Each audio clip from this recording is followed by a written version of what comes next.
¿Qué tal? Bienvenidos, muy buenas tardes, gusto, placer saludarlos. Está comenzando Sujetos de Derecho. Estamos en vivo a través de nuestro canal de YouTube, nos encuentran como Sujetos de Derecho. Allí pueden consultar todo nuestro contenido. También en redes sociales, Red X, en Facebook y en Instagram como Sujetos de Derecho. Nos escriben con ideas y sugerencias.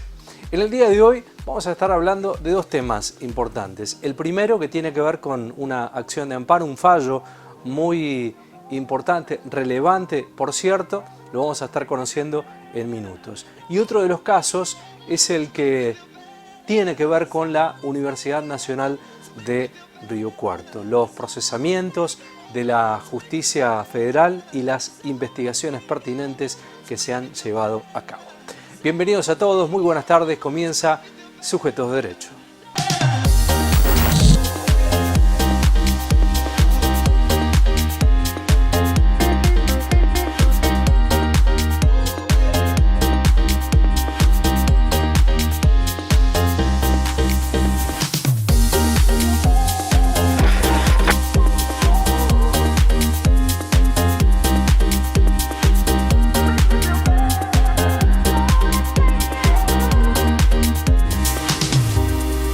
La Sala B de la Cámara Federal de Córdoba ha confirmado los procesamientos sin prisión preventiva de 3 docentes investigadores de la Universidad Nacional de Río Cuarto, acusados de haber utilizado instalaciones, equipamientos e insumos de la Casa de Estudios para desarrollar actividades privadas. Bueno, como fue de público conocimiento, el 27 de mayo la Cámara Federal de Apelaciones, con formación de la Sala B, confirmó parcialmente la resolución de mérito de nuestro juzgado de agosto del año pasado, en donde nosotros, el juzgado federal, el doctor Ochoa, haciendo un análisis de las pruebas reunidas hasta ese momento, consideró el procesamiento sin prisión preventiva de Oscar Maciarelli, de Lucas Gallarato, de Judith Reinaga, de Juli Iparraguirre y de Analia Yáñez como autores del delito de peculado previsto en el artículo 261 del Código Penal, también como administrador infiel del artículo, digamos, defraudación por ser administradores infiel y también por defraudación a la administración pública.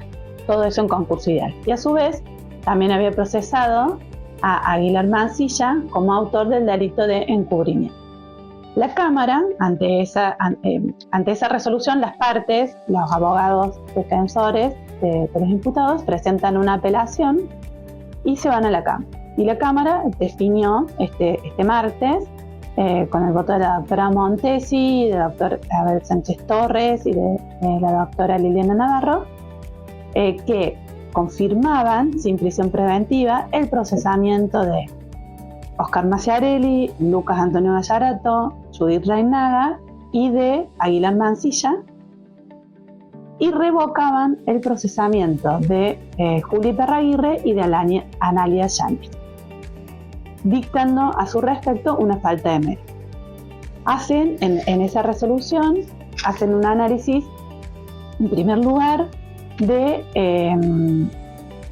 lo que significa el procesamiento o el estado intelectual que tiene que tener el juez de primera instancia para resolver un auto de mérito en el sentido de un procesamiento. Porque el Código establece, en el artículo 306, el Código de Procedimiento Penal de la Nación, que el estado intelectual es el de cuando haya elementos suficientes de convicción de la existencia del hecho ilícito y de la participación del sujeto en ese hecho.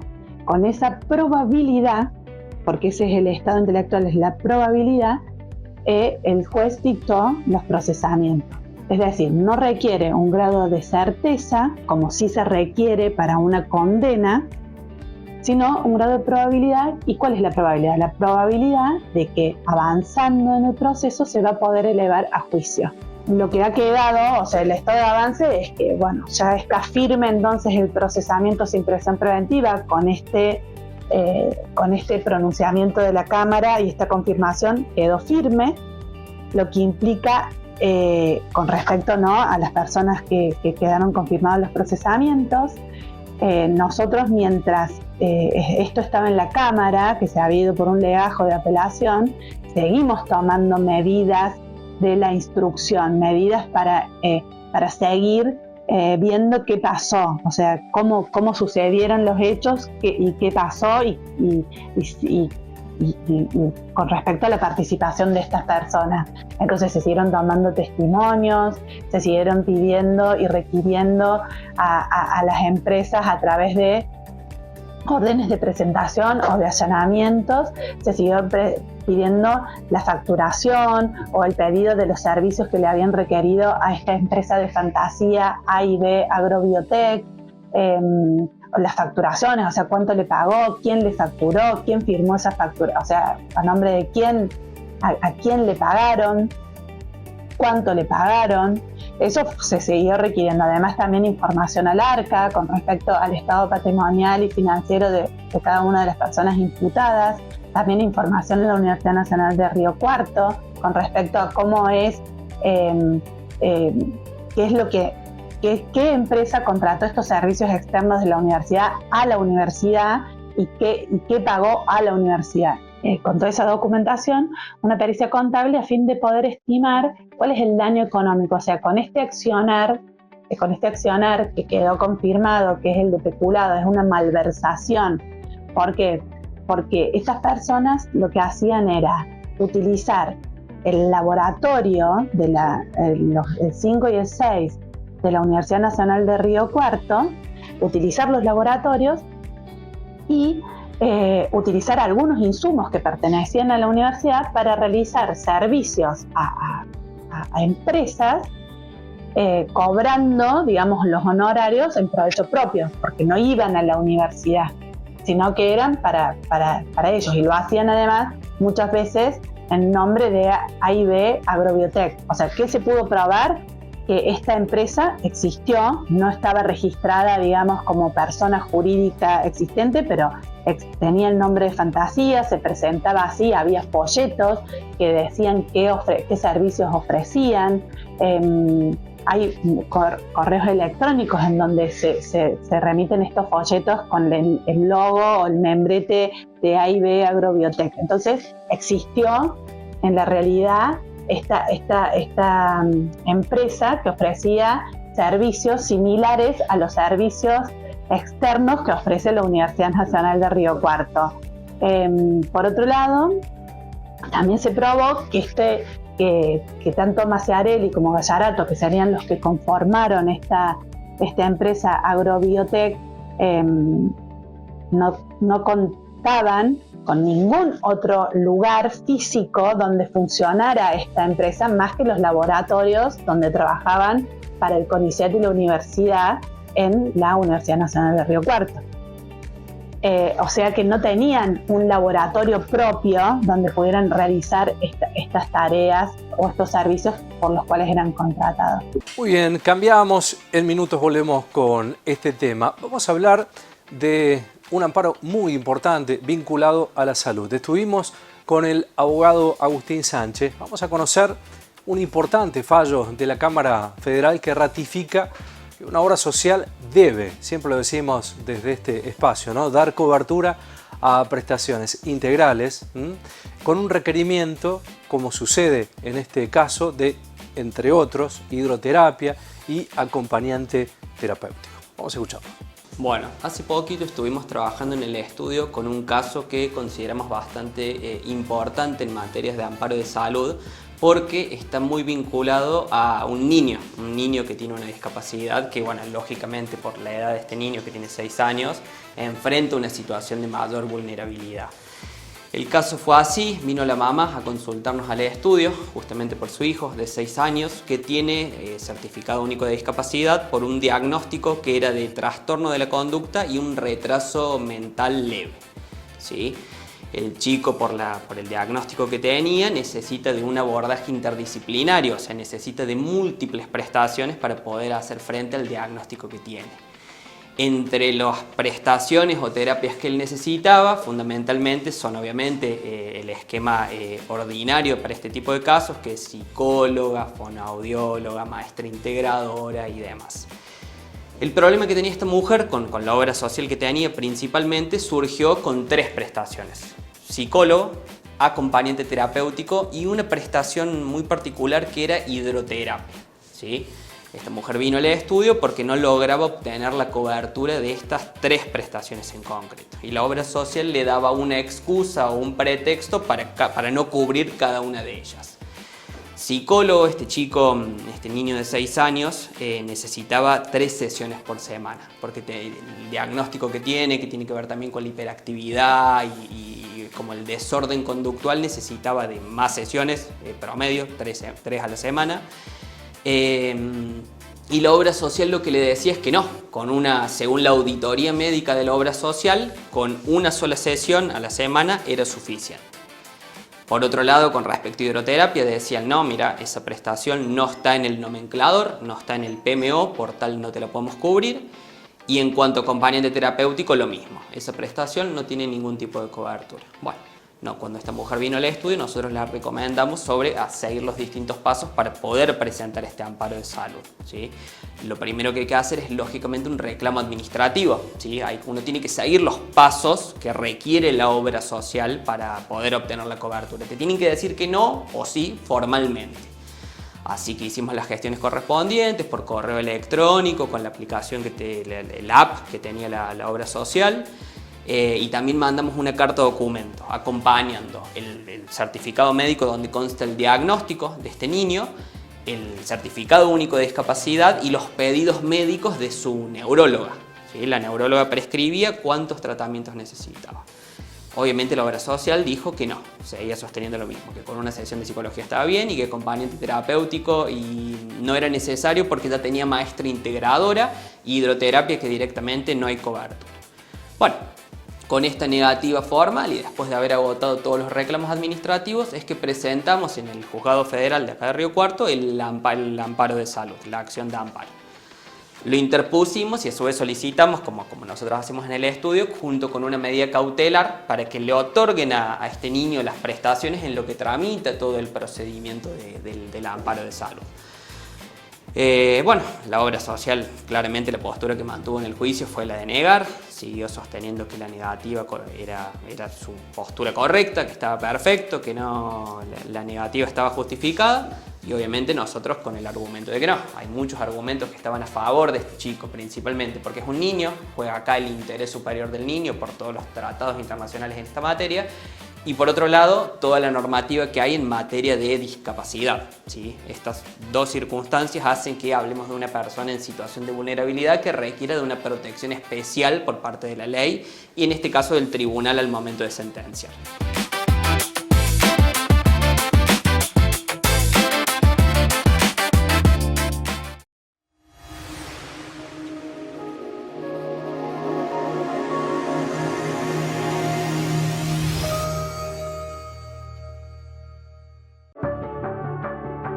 Toma 2 colectivos para ir a la facu. Va todos los días en bondi a la escuela. Viaja 3 veces por semana para dar clases. Los cordobeses elegimos acompañar este esfuerzo, garantizando el boleto educativo. Con fondos de la provincia sostenemos este beneficio, cubriendo el 100% del costo del boleto. Una medida que alcanza a 300.000 estudiantes de escuelas públicas y privadas con aporte estatal, docentes, no docentes, universitarios y trabajadores de todo el sistema. Porque con el boleto educativo, muchos jóvenes tienen la oportunidad de seguir sus estudios y Córdoba necesita el talento de todos para seguir progresando. El boleto educativo cordobés es la manera que tenemos de decir, estamos con vos, te acompañamos. Tengo 2 hijos en la escuela. Tener el boleto gratuito para nosotros es un gran alivio. Con las cuentas claras y el corazón abierto, los cordobeses hacemos. Gobierno de la provincia de Córdoba. Hacer para crecer. En Veterinaria Mendieta nos ocupamos de tu mascota y le damos toda la atención que necesita. Clínica, accesorios, peluquería, alimentos balanceados, ecografías. Veterinaria Mendieta, el mejor premio para tu mascota. Gobernador Guzmán, 1434, Río Cuarto. Mirá todo lo que hicimos en Río Cuarto en 2 años. Trabajando juntos, hicimos mucho por la ciudad y seguiremos haciendo.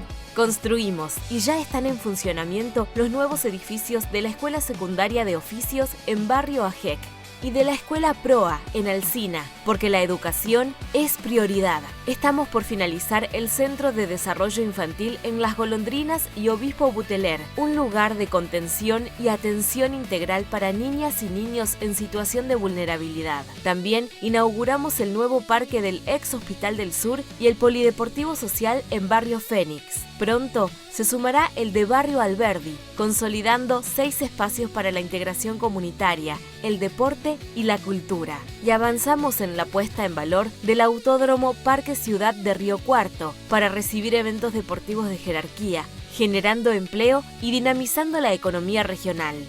Córdoba eligió invertir en obras que generan oportunidades y progreso. Cuando hay educación y se construyen espacios para los vecinos, hay esperanza. Con la mirada puesta en el crecimiento, en Río Cuarto, Hacemos.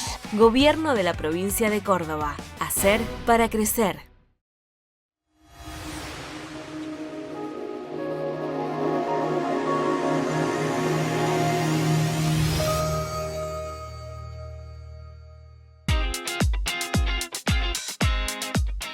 Retomamos el tema que hablábamos en el bloque anterior respecto a la universidad. La investigación fundamentalmente se centró en las sospechas sobre la utilización de 2 laboratorios, el 5 y el 6 de la universidad, para la prestación de servicios privados vinculados con análisis biológicos, ensayos y asesoramientos técnicos destinados a empresas y a particulares.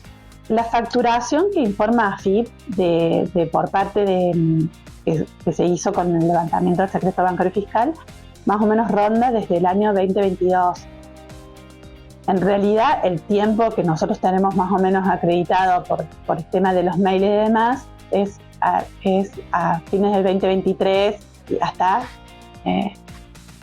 abril del 2025, que se realizaron los allanamientos. Y las empresas pedían servicios, hay veces a la universidad y otras veces llegaban directamente a las personas que las derivaban a esta empresa Agrobiotech. La universidad ofrece estos servicios en forma externa y cobra por ellos, y está todo tarifado y está todo adecuado porque cuenta con esta tecnología que pertenece a la universidad, que no te puedo decir los nombres hoy de cómo se llama el aparato, pero es un aparato que tiene para analizar, por ejemplo, el conteo de hormonas en una planta o en una semilla. Entonces, bueno, como es muy específico el análisis que hacían, pero se trata de fisiología vegetal, entonces podían analizar, por ejemplo, el desarrollo de una plaga o el desarrollo de una semilla, cuánta resistencia podía tener a determinadas plagas, a determinadas situaciones que se pueden presentar en el cultivo.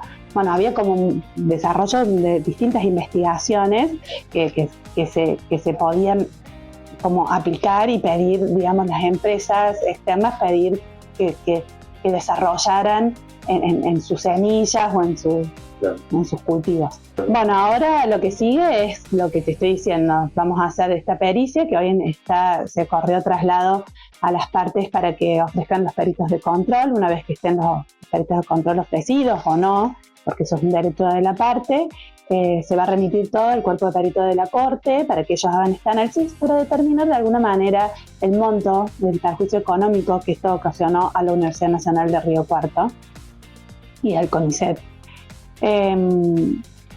Y ya casi las medidas, digamos, está bastante avanzada la instrucción. Una vez que se cuente con esto y se termine de tomar las medidas, porque bueno, ahora, como también decimos en esta resolución de la Cámara, a 2 de las imputadas que estaban procesadas se les revocó el procesamiento, dictó una falta de mérito. Y bueno, y esto es un estado como intermedio, un estado en donde existe duda, es decir, cuando no hay suficientes elementos como para procesar y tampoco suficientes elementos para sobreseer, en donde sí tenés que tener como una certeza negativa de la participación de la persona en el hecho para desvincularlo totalmente, estamos como en un estado de duda, eso es lo que establece la Cámara, por lo cual vamos a tener que tomar algunas medidas respecto a ellas para poder salir de ese estado de duda. Es decir, podemos volver a dictar el juez un procesamiento de acuerdo a las medidas que se tomen, o se puede dictar un sobreseimiento desvinculándolas. Eso es lo que, digamos, lo que sigue. Nosotros ya hicimos una pericia sobre las computadoras, se ha analizado, falta una parte del análisis de las computadoras, porque bueno, es mucha la información, hay que ver también qué surge de eso, pero bueno, lo que seguiría es, una vez obtenida la pericia, obtenida las distintas pruebas o las testimoniales que se puedan tomar, y es determinar, hay que resolver también la situación procesal de otros imputados que no tienen que ver con este hecho, pero sí fueron imputados por el fiscal, y que fue por una cuestión de por no haber hecho las denuncias o no haber hecho los controles que se debían hacer, y falta resolver la situación procesal respecto de esas personas. Y bueno, una vez que avance la causa, la idea es que respecto de estas personas que se ha confirmado el procesamiento, poder elevarlas a juicio. Bueno, justamente toma la Cámara para además de los fundamentos que dio el juez de primera instancia, que los corrobora todos, la Cámara, además de los fundamentos que toma, las pruebas que analiza y demás, para procesar a las personas que la Cámara confirma, la Cámara toma y extrae una conversación entre Macciarelli y una persona, en donde, bueno, hablaba del modo de operar, y lo cataloga como un curro, o sea, él mismo acepta en esa conversación como que estaba haciendo algo que no era correcto. La realidad es que nosotros venimos trabajando desde fines del año 2024, o sea, esto es así. Se inició de oficio a través de una nota periodística, de esto ya lo hemos explicado, una nota periodística de Así son las cosas, en donde hablaba un abogado de la denunciante. Nosotros certificamos eso y le corremos vista, le delegamos la investigación, o sea, el juez delega la investigación, el APROCHA delega la investigación al fiscal federal Rodolfo Cabanillas. Él realiza una investigación para en abril pedir allanamientos, y es lo que pide primero intervenciones, pide un montón de medidas de investigación para llegar a los allanamientos que se sucedieron en abril, y que también por la cual se detuvo a Gallarato, a Macciarelli, y después se tomaron las indagatorias, hizo un requerimiento de instrucción y se tomaron las indagatorias. Entonces, en todo este año que venimos investigando sobre este tema puntual, que es lo que pasaba en el Departamento de Fisiología Vegetal Laboratorio 5, que fue lo que fue denunciado, no existen, por lo menos hasta el momento, ninguna otra denuncia que implique una malversación o una administración infiel con respecto a la universidad. El amparo de salud es una herramienta judicial rápida, expedita, diseñada para proteger fundamentalmente el derecho a la salud cuando una obra social o una empresa de medicina prepaga o el Estado vulneran, demoran o niegan tratamientos, medicamentos o también cirugías que son esenciales. Su importancia fundamentalmente radica en evitar perjuicios que suelen ser irreparables. Continuamos hablando de este fallo realmente importante con el doctor Agustín Sánchez. El juzgado federal nos dio la razón, otorgó las prestaciones al niño, las prestaciones que habíamos requerido, y la obra social apeló la medida, sosteniendo que el fallo de primera instancia no era correcto, no estaba ajustado de derecho, que no correspondía. Entonces, bueno, para nosotros la resolución de la Cámara es lo que consideramos algo muy relevante, por lo menos para el estudio, porque no solo que nos da la razón al planteo y bueno, defiende la postura de este niño, sino que también establece ciertos lineamientos a tener en cuenta. Primero, con la parte de psicología. Nosotros queríamos, en realidad el niño necesitaba 3 sesiones a la semana y la obra social decía que solo una, que la auditoría médica de ellos decía que era solo una. El tribunal que dice que no, que en este caso no tiene que primar la opinión administrativa o estandarizada que pueda tener la obra social. Tiene que primar lo que dice su médico tratante, su neuróloga, que por la relación médico-paciente que hay, y ella la médica es quien conoce todo el tratamiento del niño, es la que está en mejor posición para decir qué es lo que el niño necesita y qué es lo que no. Eso en cuanto a psicología y acompañante terapéutico y hidroterapia se estableció, o bueno, siguió la Cámara el lineamiento que ya trae la Corte Suprema sobre este tema, que es que el programa médico obligatorio representa, o todas las coberturas que están preestablecidas en las distintas resoluciones, son el piso. Hablamos de un piso prestacional, que no tiene que ser un límite que perjudica a las personas con discapacidad, ¿sí? De esta forma se tiene que ampliar las coberturas si se puede demostrar que son necesarias para el tratamiento de la persona con discapacidad.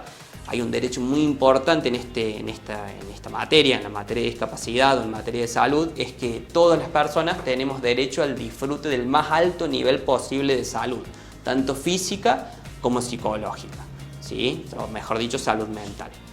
Así que bueno, de esta forma consideramos que el fallo de la Cámara es acertado y sigue respetando estos principios en materia de discapacidad que hoy en día consideramos que se tienen que defender más que nunca. Nosotros al trabajar mucho con personas con discapacidad sí notamos eso. La persona, vamos a decirle el cliente que viene al estudio, que está atravesando una situación de discapacidad, sea él o un familiar, está en una situación justamente como decís vos, de mayor vulnerabilidad que otra persona. El reclamo se afronta, es más complejo de afrontar porque son otras las necesidades que están en juego. Si el cliente tiene otras problemáticas y lamentablemente está en una situación justamente de extrema vulnerabilidad. Una persona que está cansada de lidiar con los distintos reclamos administrativos, con que le digan que no a la obra social sin poder entender los motivos de por qué le dicen que no, porque ve a su familiar padeciendo un diagnóstico que no le permite disfrutar la vida normalmente y la obra social se cierra en que no. Entonces el acompañamiento que se le hace al cliente requiere otra delicadeza que a lo mejor no requiere otro tipo de cliente, por ejemplo, ¿sí? El acompañamiento es más profundo, es estar para la persona que está cansada de que le cierren las puertas y que le digan que no, y uno tiene que estar completamente a disposición, haciéndole sentir una compañía y una representación en sus derechos que por ahí otro tipo de cliente a lo mejor no requiere de la misma forma. Nosotros en el estudio somos partidarios de que sí, hay que acudir a un profesional para asesorarse en estos temas, alguien que se dedique a hacerlo. Las obras sociales considero yo que hoy están con una postura de si podemos decir que no, decimos que no. El que viene a reclamar legalmente, asesorado legalmente, bueno, lo vemos, pero lamentablemente hoy lo que se suele ver, o por lo menos lo que nosotros vemos en el estudio con los clientes que tenemos y hemos tenido, es que la obra social de base dicen que no. Con los fundamentos que por ahí la propia ley o la normativa le da. O sea, el programa médico obligatorio no incluye tu cobertura, listo, no te la damos. Y se cierran en eso. Y no necesariamente tiene que ser así. Hablamos de una persona que le asisten otro tipo de derechos que por ahí se tienen que reconocer judicialmente. Por eso creo que lo mejor es asesorarse, acudir a un abogado y reclamar lo que a uno le corresponde.